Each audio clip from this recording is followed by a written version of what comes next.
communications during the plea negotiations that dictated the scope. And fifth, the government says, as noted above, the proposed diversion agreement never took effect. And Hunter misstates the record when he claims that the government made statements to the contrary. Hunter claims in a footnote that the government stated in open court that the diversion agreement was a bilateral agreement between the parties that stands alone, and that it was in effect and binding.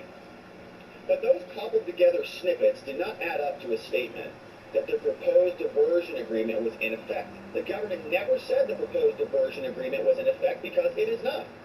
And in none of the portions of the transcript that Hunter's lawyer cites in this footnote did the government say that the diversion agreement was in fact in effect.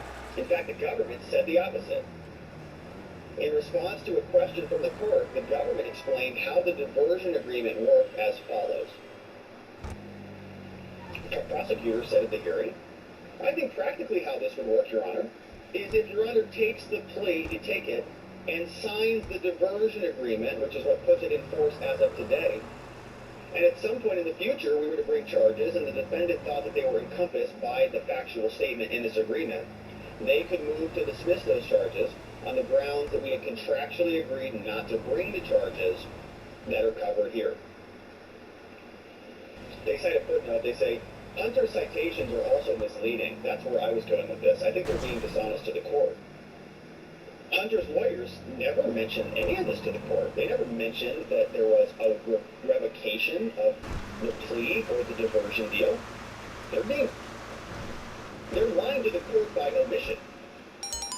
Hunter states that the government stated in open court that the diversion agreement was in effect. The only time the government used the words in effect were in response to a hypothetical. The court, so his lawyers were just very shady, very dishonest, and the judge is probably going to blast them on this. The court question was premised on a hypothetical situation, and they just pulled it out of their own. Typical figures. They say the government's statement that the agreement goes into effect if the court signs it is a recognition that the signature of the probation officer was necessary to put the agreement into effect. Ms. Bray is the head of an office within the court and would be acting at the court's direction, as was made clear in the hearing, when Ms. Bray declined to sign and approve the agreement.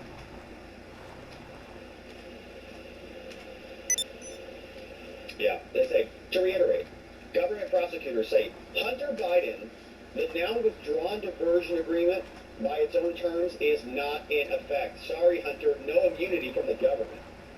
Paragraph 1 of the agreement expressly provides that the term of this agreement shall be 24 months beginning on the date of approval of this agreement, unless there is a breach. Paragraph 2 further provides it requires approval. Ms. Bray, the probation officer, declined to approve the agreement at the hearing. The version of the agreement that Hunter docketed has an empty signature line for Mrs. Bray. So even though Hunter signed it, Ms. Bray didn't. She didn't approve it. Immediately below the text of approved by. And some, they say, Ms. Bray, acting in her capacity as the chief probation officer, did not approve the now withdrawn diversion agreement. It never went into effect, and therefore, none of its terms are binding on either party. This is so messed up. I mean, this is so botched, it's unbelievable. The government created this whole deal, then they tried to enter it, then the judge rejected it. It's so botched now that Hunter's team is claiming immunity, and the government is having to backpedal and defend against their own deal that they started to... Our tax money. It's crazy. It's Our like tax Zorro money. Land. And the only reason that they're now having to backpedal is because the judge busted them, and they have to save face. What happens if this judge comes back and says, sorry, Hunter's immune? You guys signed the deal. I mean, the law says it. She's not It's all because DOJ fucked it up.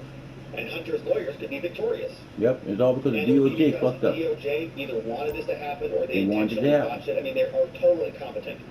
All right? They are now defending, backpedaling to defend not entering a deal that they created themselves, that they tried to cram through. Now they have to say, no, we didn't intend to do that. It's like a joke. All right, so similarly,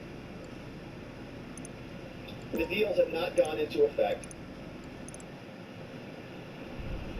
The government's letter to the court in August, which stated the government's position should be docketed. It did not state that either agreement had entered into effect because the agreements had not gone into effect. Respectfully Okay, you've been allocated martial off-roaders for the... Special counsel actually written and signed by Leo Wise, who was the actual prosecutor who was there at the time.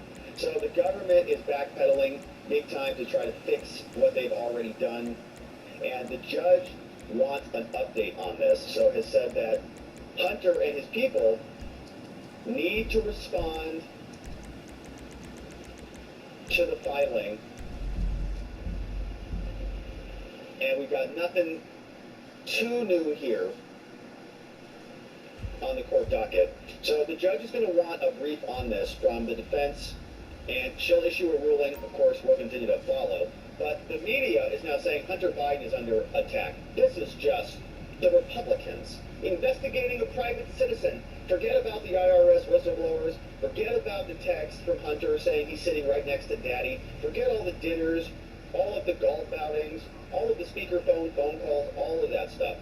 No. Hunter is just an innocent person who is being attacked by those evil Republicans. Congress needs to stop investigating a private citizen and stop this fishing expedition to try to link President Biden to Hunter Biden's conduct. Hunter Biden's being subjected here to a level of not only scrutiny but accountability that most mere mortals would not. Hunter Biden, he could be a terrible guy. I don't know, never met him. Is being treated worse than anyone else would be. This is the son of the president. He's not the candidate. He's not a political officer. Doesn't even begin to compare to classified documents and to the indictment here in D.C. Okay, you all set?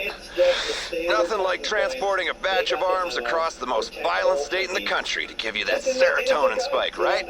You know, this used to be one of the agency's hazing rituals, but I digress. The store's all set to take receipt of the goods. As soon as you drop them off, you get paid. Safe travels. The timing is nakedly political. Every time more bad news comes out about Hunter Biden or Joe Biden, you can set a stopwatch within hours. Some clown goes and indicts Donald Trump again, and then all of the little lemmings in the media go run and say Trump. Look, last week, the House Oversight Committee released bank records that showed that Joe Biden's family and associates received over $20 million from foreign sources while Joe Biden was vice president. So just when he's in office, over $20 million. Let me ask you, is there anything on earth, Sean, that Hunter Biden could do for you that would be worth $20 million? Well, if you're a Ukrainian oligarch or a Russian oligarch, I guess so. And if you actually go just after the vice presidency, Hunter and his family got another $8 million from the Chinese communists. You know what just happened last week? Last week, the statute of limitations ran on the $8 million that flooded to the Biden family from the Chinese communists. You know who let it run? David Weiss, the U.S. attorney who is obstructing justice, who is blocking an investigation. And what did Merrick Garland do? He named him a special counsel, which is disgraceful. Today's podcast goes through why David Weiss's appointment is illegal. It is directly contrary to DOJ guidelines that say that it has to be someone outside of the Department of Justice. Merrick Garland doesn't care. He's ignoring the law.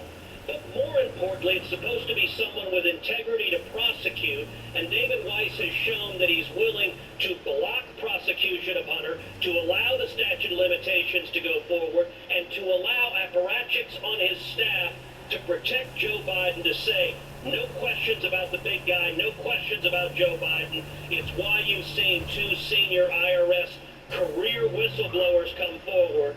And it's why I believe we're seeing an indictment likely tonight, because the media wants to change the topic. Yeah, and they want David Weiss just reappointed so he can continue this giant scam. I mean, he's already been pretty good at keeping Hunter Biden out of real serious criminal trouble for the last 5 years or so. So what's another 5 years? We'll just make him special counsel for just appoint this guy.